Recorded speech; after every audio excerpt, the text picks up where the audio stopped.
Alex is learning Python modules.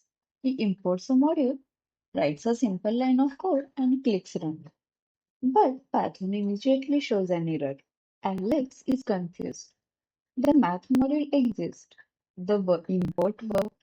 So why Python is complaining now? Think of it like this. Alex enters a library.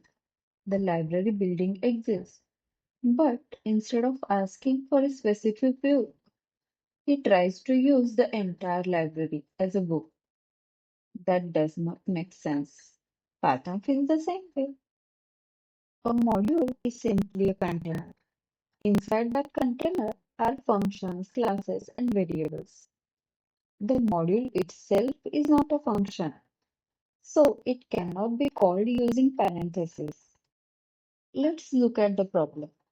Here, Alex is trying to call the module itself. Python raises type error. Module object is not callable. The correct approach is calling a function inside the module. Now, Python knows exactly which function to execute. Another common mistake happens with imports. Again, datetime is a module, not a function. The correct way is importing the class from the module. Now, everything works correctly. This error often appears because beginners confuse modules, functions, and the classes.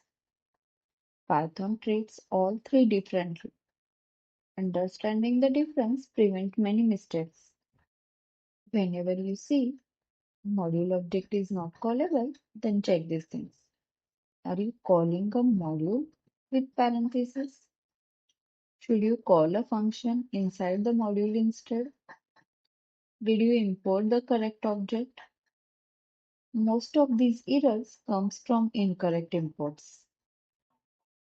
Alex calls the correct function, runs the program again, and everything works perfectly. Problem solved.